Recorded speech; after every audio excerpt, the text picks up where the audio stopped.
All right. Welcome to Homeschooling with Attitude, how to overcome behavior and attitude difficulties and challenges in our homeschooling journey because we're all going to have them. They might even be our own attitude. Um, my name is Kelsey Carter. I'm a homeschool mom of four. I've been a teacher for about 20 years, and I've been a homeschool consultant for about 15 of those years, where I worked with homeschool families, helping them plan their program, troubleshoot problems, pick their curriculum. I also taught classes and was a teacher consultant with Academy Northwest, an accredited private school for homeschool families. Be sure to check them out if you are interested in an accredited homeschool diploma and transcript for your child for K through 12. So let's first start with a deep breath. Everybody's shoulders are up here. Everybody's dealing with some behavior, some difficulties, and take a deep breath. And bring those shoulders back down, okay? And repeat this after me. I am an amazing parent. My kids are blessed to have me as their mom. So this webinar was inspired by seeing Facebook posts across a variety of homeschool Facebook pages with a lot of the same questions and a lot of the same struggles that people are having, those big emotions and those big challenges in behavior while homeschooling. And see, these posts hit me in a special way because I've been through quite a journey as a mom in this area. And so I wanted to, I know firsthand how difficult it is, how scary it is, how you can feel really insecure and feel like maybe you're failing as a parent. But you know what? You're not. It's exhausting. But today we're going to take that deep breath and we're going to take one step at a time. And don't think that I'm doing this because I'm a perfect parent, but I do have the privilege of having more than just my own kids, raising my own kids experience. I have the experience of 15 years of working with other homeschool families through their challenges as well. So I have seen it all, I've heard it all, and I know that there is hope for everyone. Now, if you're not even experiencing big behavior issues, though, these tools can help you prevent them, right? You see them looming on the horizon, and these tools can help you out, okay? Now, I'll warn you that some of you are going to need to take some fairly drastic measures um, to make some changes in your family. And I want you just to, when those come up, I don't want you to think big picture, oh my gosh, how much do we have to do? And what are we all going to have to change? But I want you to take the time to really think about why.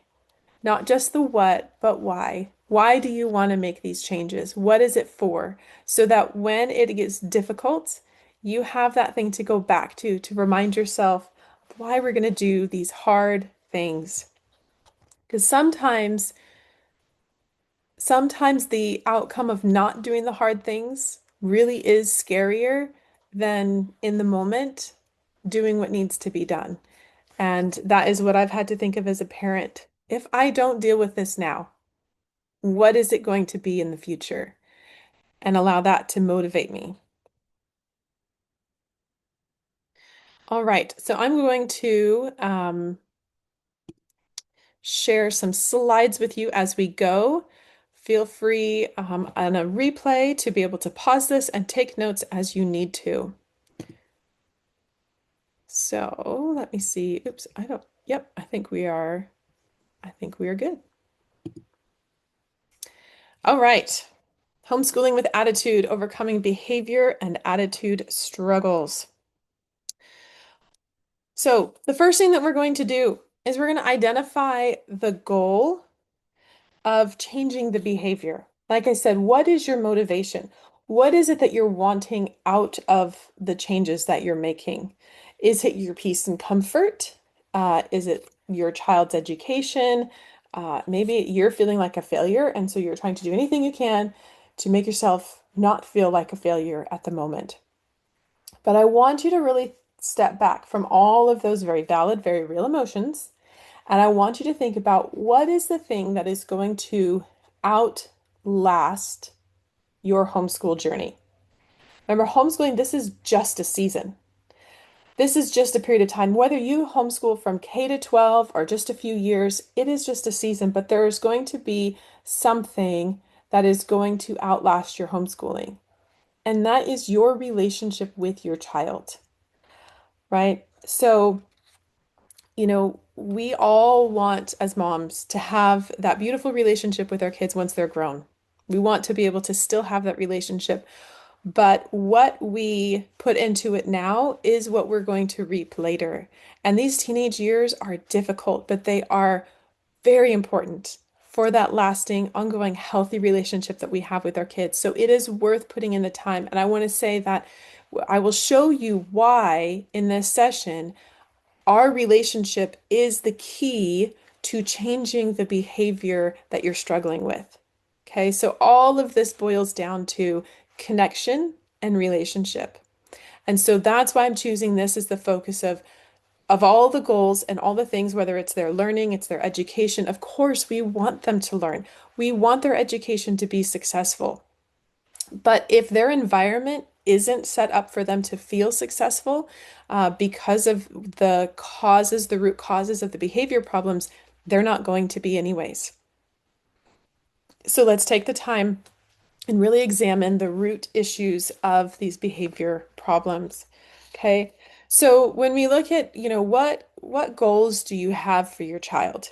And in fact, I'm going to be doing another session in this series on staying the course with homeschooling, about planning that long-term program that you can complete. And a lot of that is going to be about setting really good, achievable goals for your child. And every child, you can have slightly different goals for them. But what is the goal that you want out of changing their behavior? And we want to be able to protect and cultivate an environment for those things to be able to happen. And the first thing is to create that home environment as a homeschool student, and that relationship is really going to be key to this.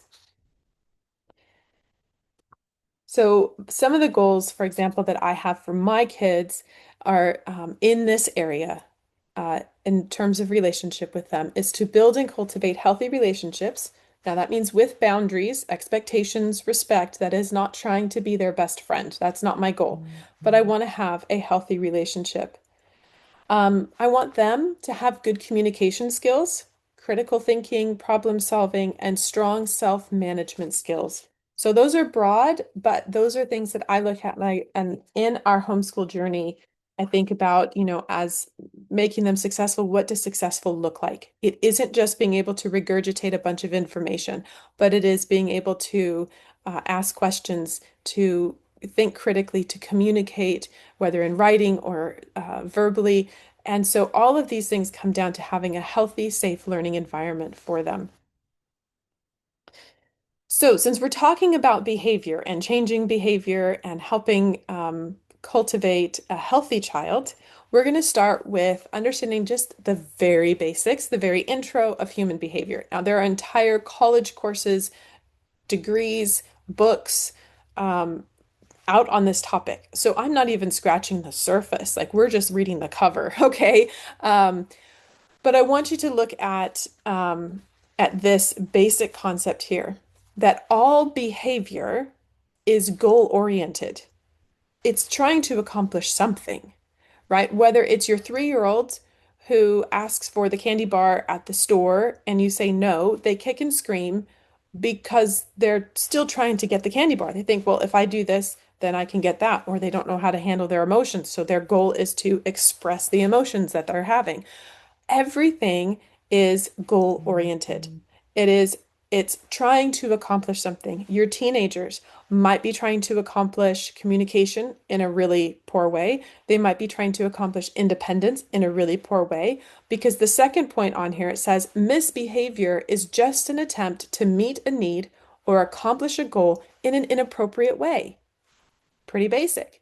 So they have something that they want, and they might not know how, or they just might not want to meet that goal in an appropriate, mature way. So, one of our responsibilities as parents is to teach them, both in modeling it from ourselves, and guiding them through a process of learning how to be responsible, to be powerful in owning their choices and being able to choose how they're going to communicate their need, how they're going to accomplish their goal that they have.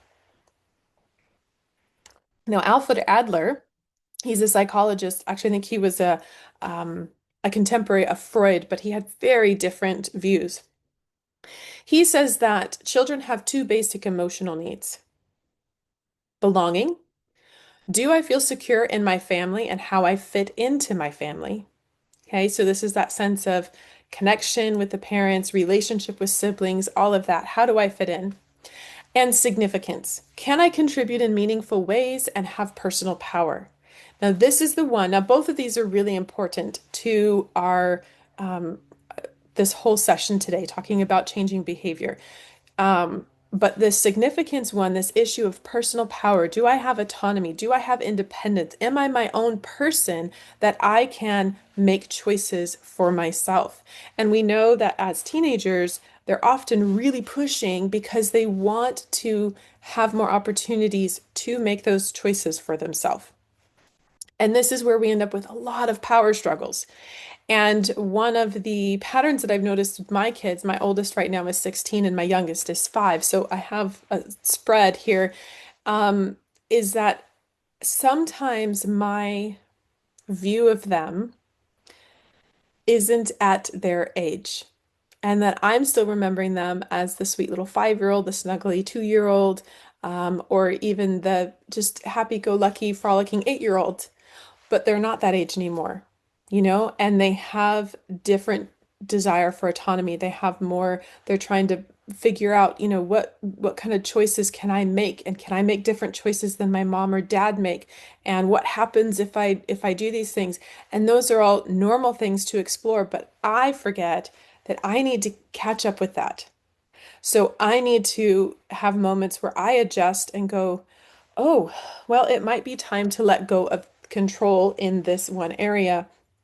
For example, my 5-year-old, I wouldn't allow her right now to go play at the end of the driveway near the street because I don't think that she has the awareness of her surroundings enough to stay safe. So that's not an option that I'm going to give her. I'm going to give her other parameters. You can go up to the gate of our driveway and you can play inside that. The gate is the farthest that you can go, and within those parameters, you can play anywhere that you want to. But as my children get older, of course, my 11-year-old, my 14-year-old, my 16-year-old, if they want to go hang out at the end of the driveway, that is a choice that they're allowed to make because I trust that they have the maturity and the awareness to know how to be safe next to a road. That's a very basic example, but that's the kind of thing we're looking at. Sometimes, though, we forget that our child has grown up and aged, and they've now gotten to the point where we have to test that trust. And mom, can I go play at the end of the driveway with so and so and go, oh, okay. And so we're gonna get into some of that later. I don't want to get ahead of myself here, but that's just to look into keeping up with allowing our child to grow in this area of significance and contribution and personal power. Okay, so keep these two ideas in front of you: belonging and significance. That these are the two main emotional needs that we are going to look at meeting in order to get to the root of these behavior problems that we're having. Um, just want to look over at my notes really quick.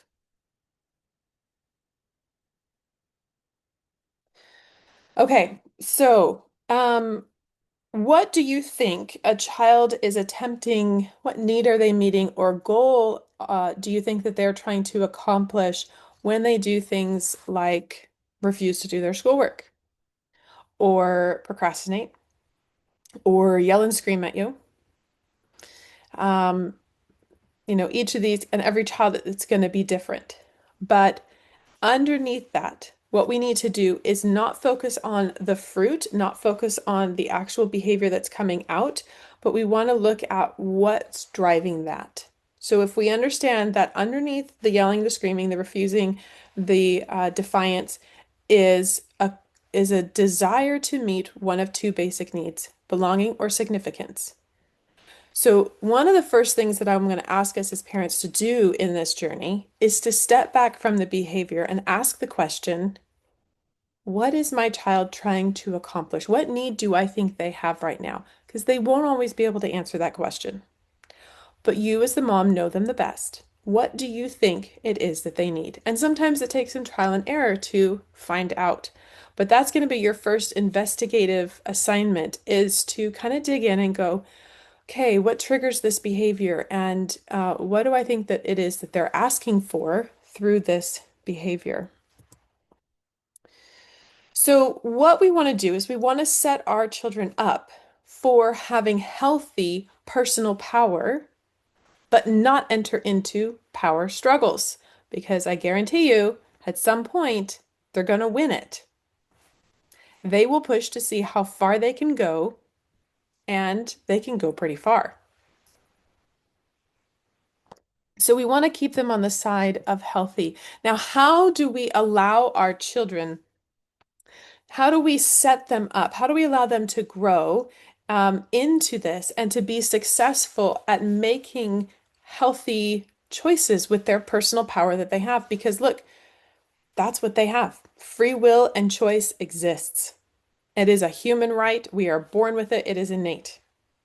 And the more we try to strangle that and to control it and to constrict it, we get into power struggles. So, what I want to do is eliminate power struggles for you.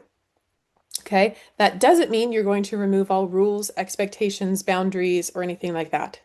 What it does mean is that you're going to help them, you're going to provide safe parameters and boundaries for it to allow them to make choices that also make you deliriously happy.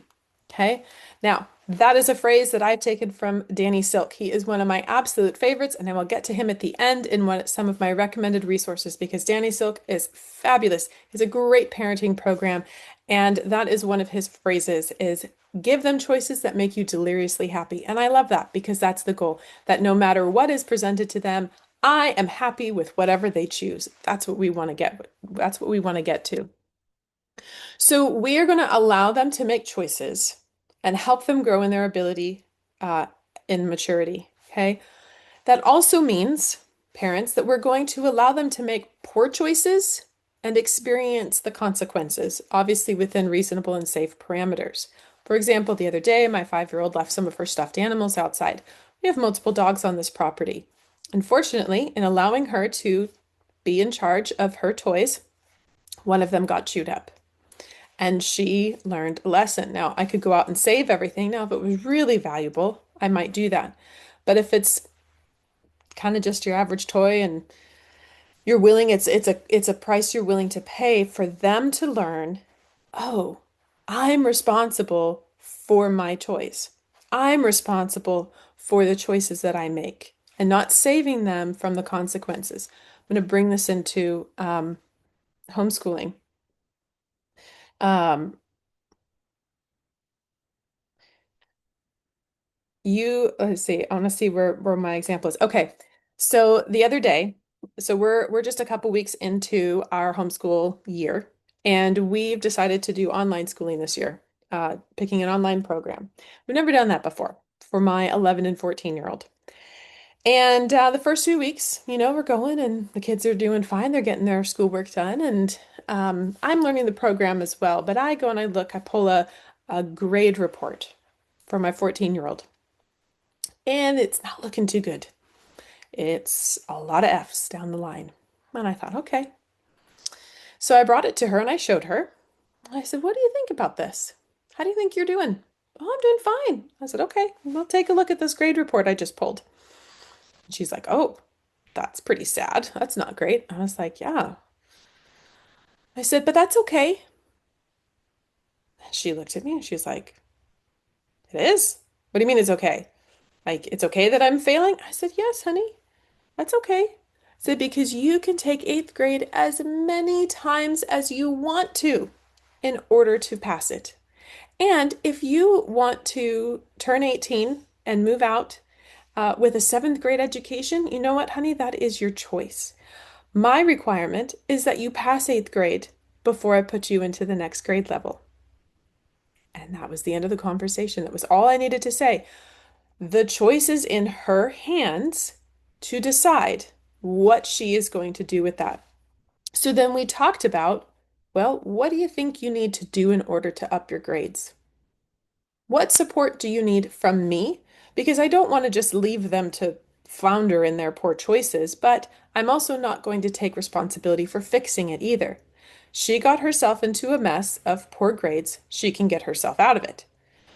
Whatever she needs, I will help support. Would you like me to check on your schoolwork more often? Would you like me to sit and answer questions? How would you like to communicate that you need help, in a respectful way? And so it's an example where I set the parameters, which is you have to have a passing grade in order to go on to ninth grade. But the choice of what that passing grade is, like what grade she gets within passing is up to her. It is her education, and I'm going to give her that choice. Now, you might decide to give tighter parameters and say, okay, I require a B before you can move on to the next lesson or whatever. Um, but again, I gave her the parameters and then I let her choose and I let her take personal ownership of how she gets that done. Now, there's still some struggles, and we've had to talk about, well, how's that working for you? How is your plan working? Do you still need some adjustments? Do you still need some accommodations? How can I help you overcome what's challenging you? Okay, that is still safe to do, but it's allowing her to express her needs, to articulate what it is that she wants and needs, and to set her own goals.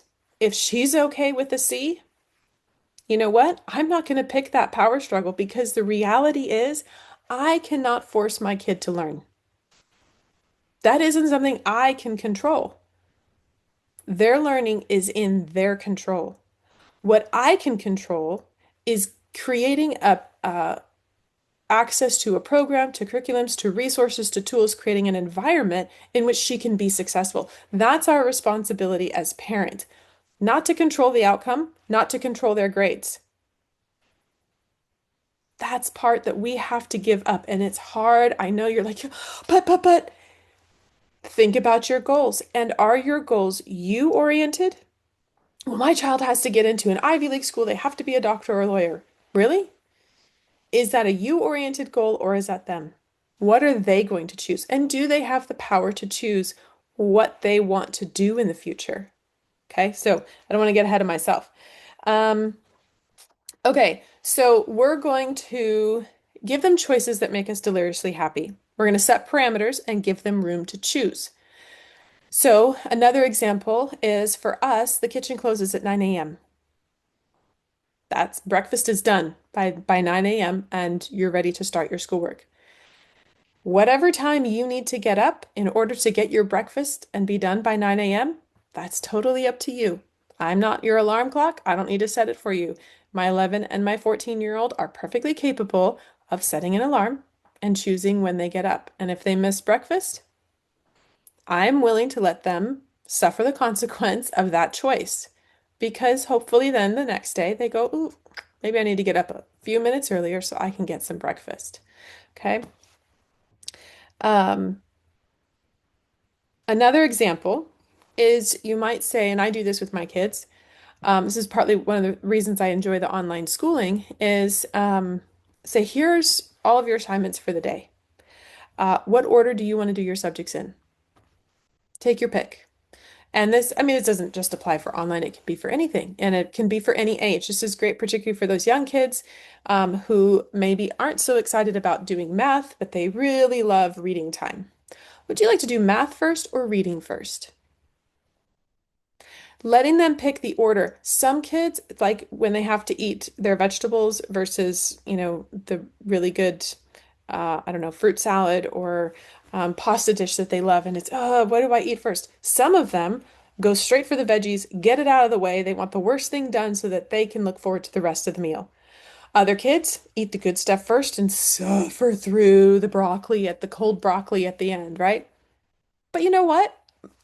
I don't care. As long as they eat their vegetable, I don't care if they eat it first or last, hot or cold. That's their choice. Okay. So, same with school. Give them the parameters. Well, here's the subjects that need to get done today. You might even put a time parameter. We have an appointment at 3 o'clock, so all schoolwork needs to be done before then. Anything that's not done will either be done tonight, will be added on to tomorrow, will need to be done before we go to youth group, play dates, whatever it is, before the TV turns on, before you can go out to play with your friends.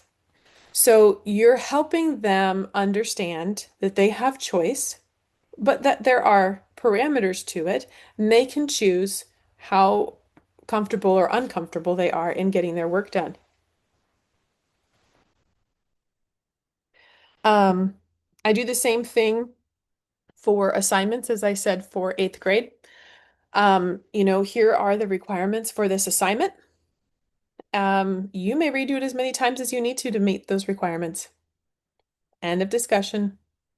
Now, I do try to teach my kids if they would like a compromise, okay?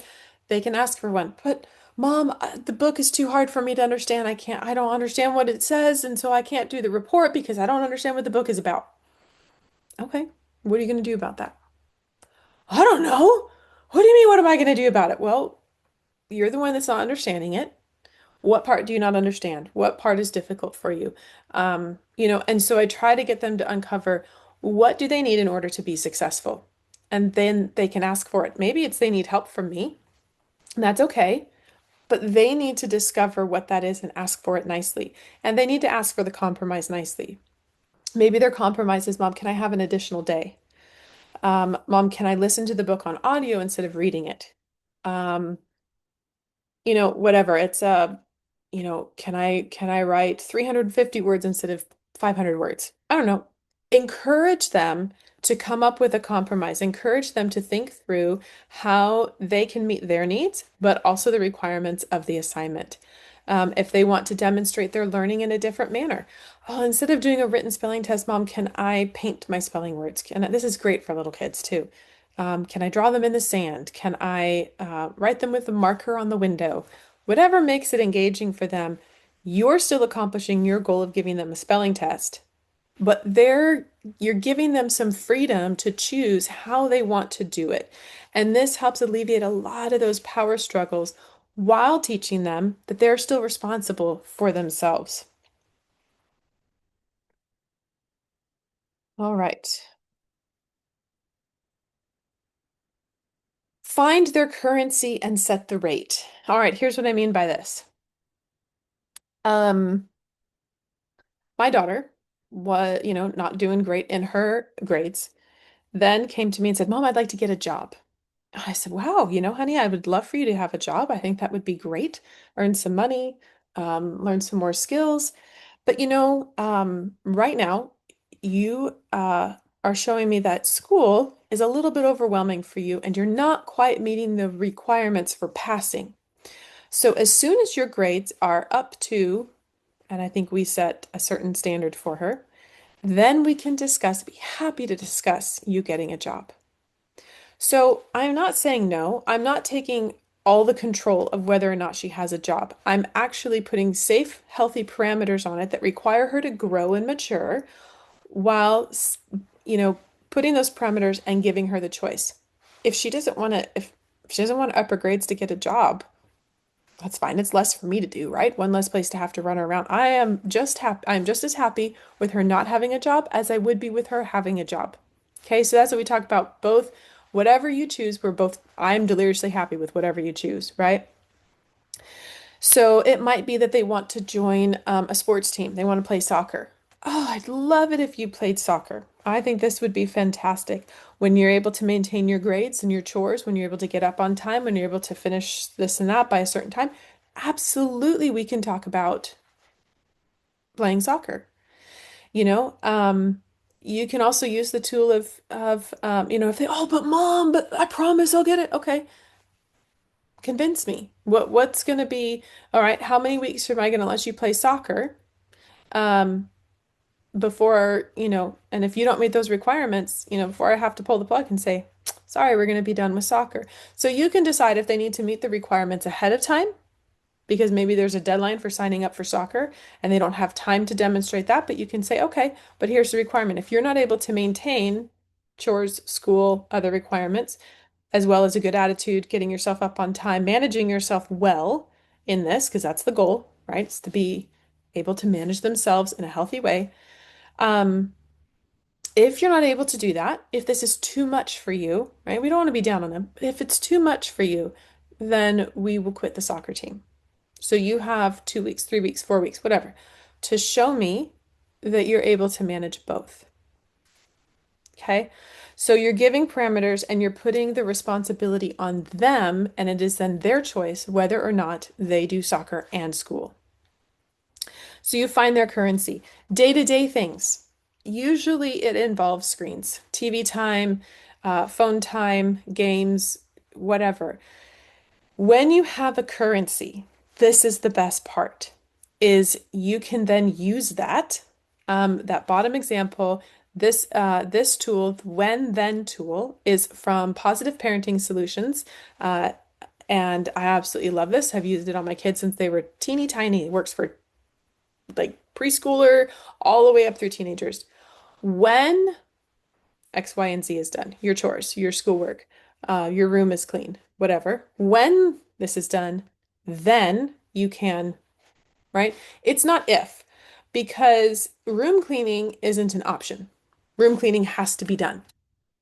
What you're giving them control of is how long it takes, because all privileges are on pause until that thing that you require is done. Now, if they want to moan and whine and roll on the floor and languish in their torture for 4 hours and not get it done and miss out on opportunities to hang out with friends or play video games because now it's dinner time and there is no more time for video games, that was their choice. It can roll over to the next day. Gosh, I see you've still not cleaned your room. Be happy to take you to hang out with your friends, to go to the mall, whatever their currency is. Be happy to let you have that as soon as these things are finished. So you let me know. Would you like to do your room cleaning first? Would you like to do your schoolwork first? Would you like to, and give them those choices. Um, and again, I think Danny Silk, he's got the funniest examples and the greatest stories with his kids on the power of these choices. Um, Okay, so we've got a couple of tools. That when then tool is fantastic. It can be used for daily things. For example, you can control the Wi-Fi password, and every day the Wi-Fi password is different. Yep, when your schoolwork is done, when your chores are finished, when this and that, I'll be happy to give you the Wi-Fi password. And if they don't get the Wi-Fi password that day, great, it's less time on their phone, right? Less time on their computer. We win both ways, right? They either get their schoolwork done and everything is finished and everything that you want, or they have some screen-free time. It can be the Wi-Fi password, it can be outings, it can be opportunities. See, this is the thing. You have as much control over yourself as your child has over themselves. We all control ourselves.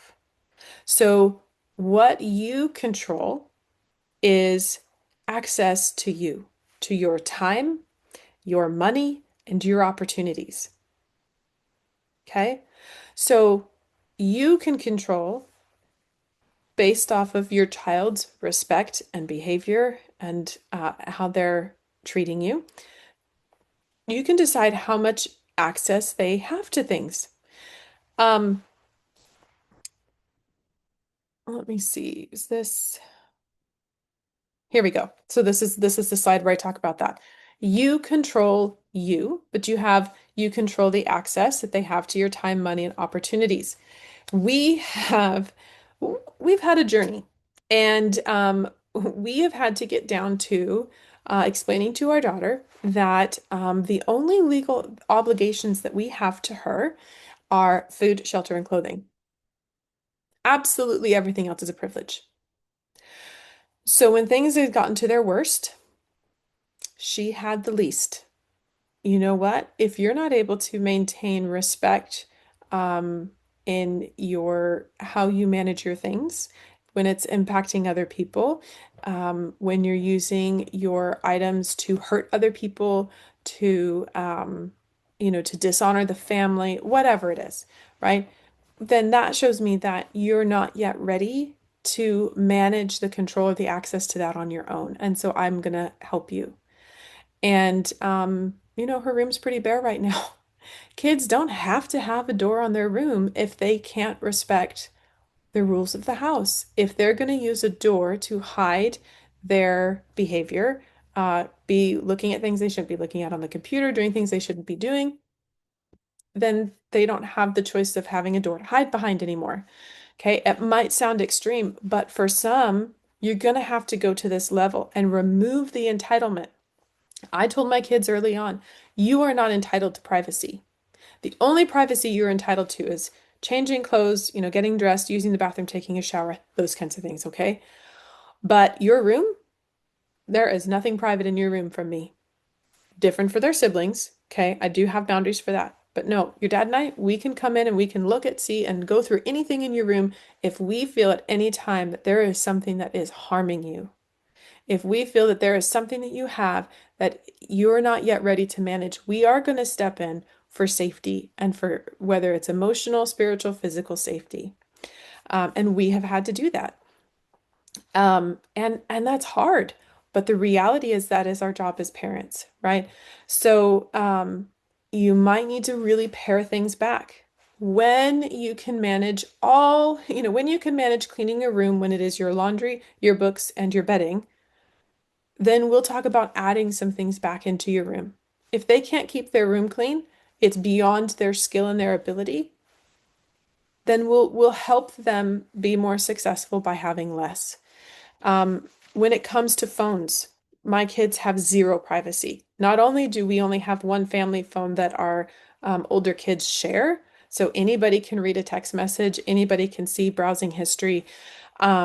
We then also read text messages, things because as we are figuring out what they are ready to manage and handle on their own, we have to check, we have to verify that they are in fact handling those things maturely and safely.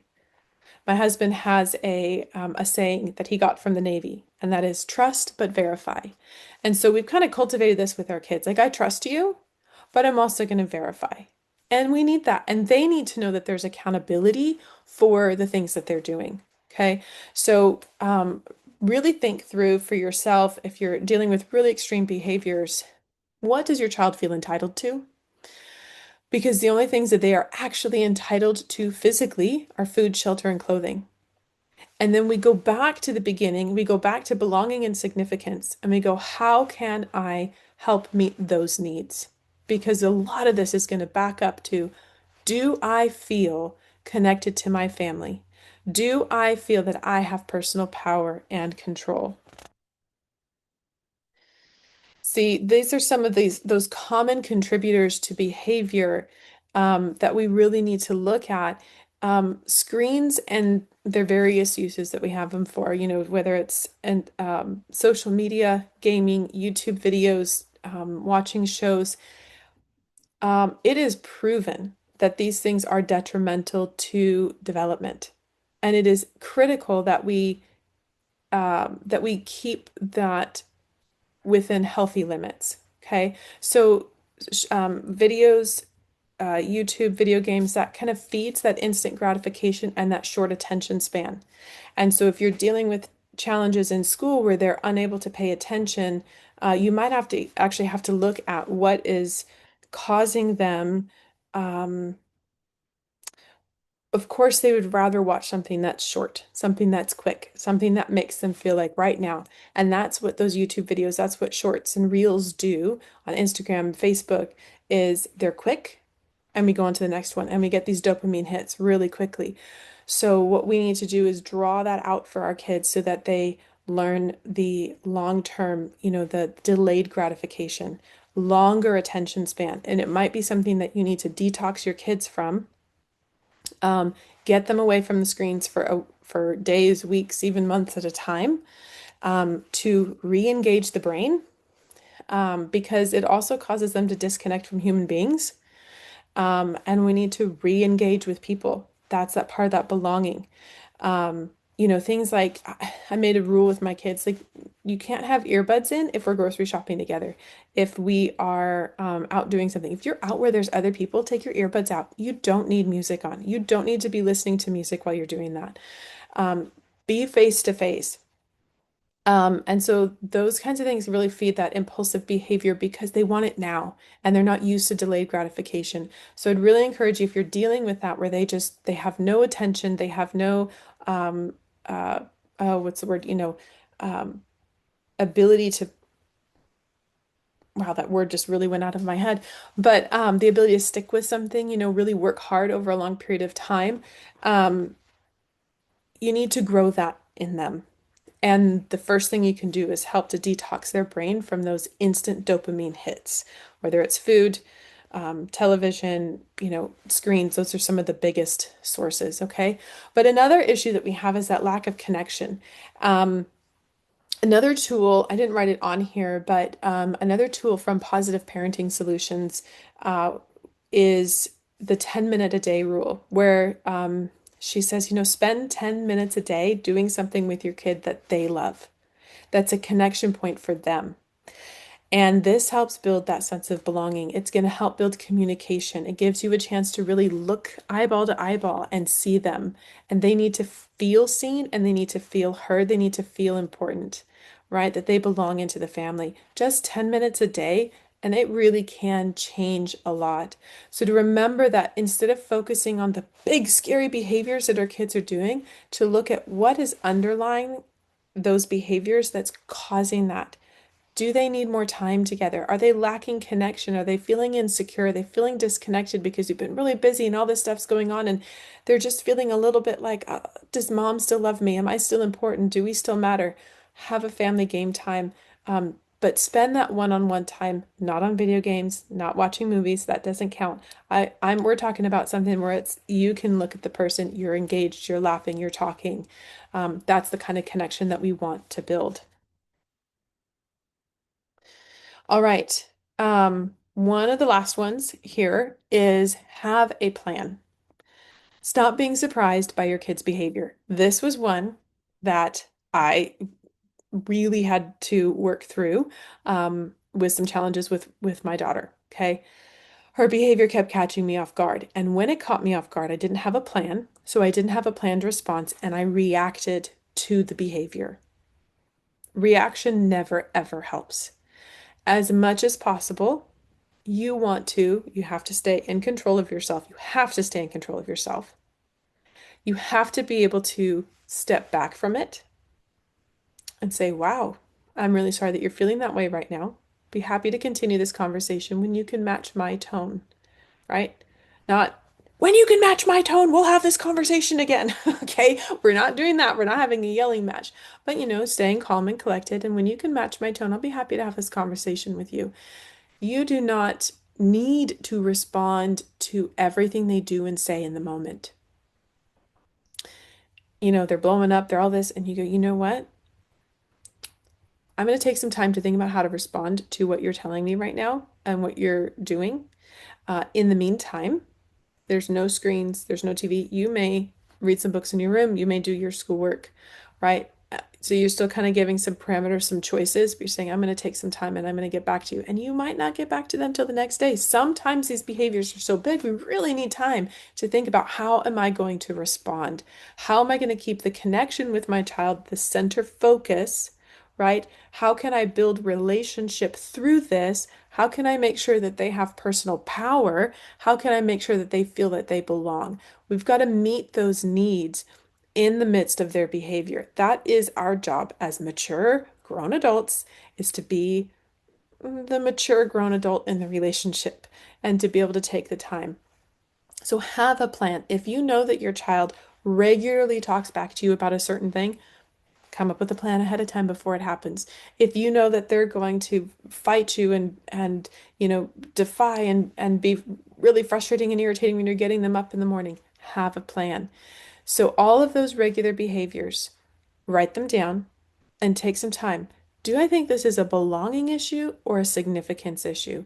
Are they asking for personal power and a little more room to make some choices? Where can I let go of some of the control that I previously have had in this area? And where can I give them more freedom of choice that I still feel safe, I still feel happy about it, but that I can give them more choice? And you know what? Sometimes the most powerful thing you can do as a parent is to say, you know what? You're right. I have been really kind of tightly controlling this. And here's why. It scares me when your grades are bad. It scares me that you're not going to be successful. It scares me because I feel like I'm doing a bad job. It scares me that we're not going to know what to do next. Or be honest, especially those older kids about how their behavior makes you feel, like what your concerns are, because it helps them understand you. And then you can say, now that you hear what I'm concerned about, what do you think? Can we work on that together? How do you think we could meet that need? How do you think you could make me feel safe while you feel like you have your needs met as well? Okay.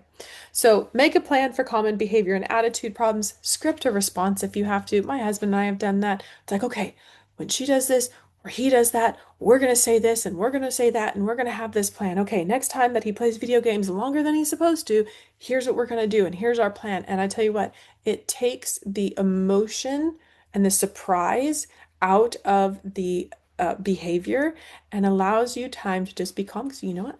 I've got it. I know exactly what I'm going to do. And you might need to take a moment for your emotions, but you can come back to your child with a plan. Okay, so plan their options to empower choice, not control. The idea is not to gain more control over your child, but is actually, as they grow, to release more and more power to them because one day, whether you like it or not, whether they are ready or not, they are going to go out into the world as an adult. Whether or not they know how to make powerful decisions, how to own their choices, how to meet needs in an appropriate way, they're going to go out there. Okay, so we want to do what we can. It's never too late to begin to work on this. All right. In conclusion, right, we are raising our kids to see themselves as powerful, able to make decisions and manage themselves into privileges and opportunities, right? Because that's what happens to kids who are respectful, kind, trustworthy, um, dependable. Those are the ones that opportunities and privileges are going to come to, right? We're going to remove the power struggles because they are not yours to control.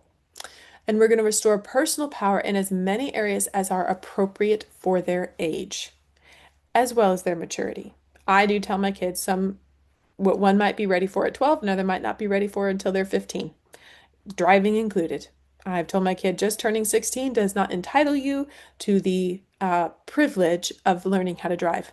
I have to see that your behavior and your maturity matches what is needed to be safe on the road. Okay. And finally, don't save them from their poor choices.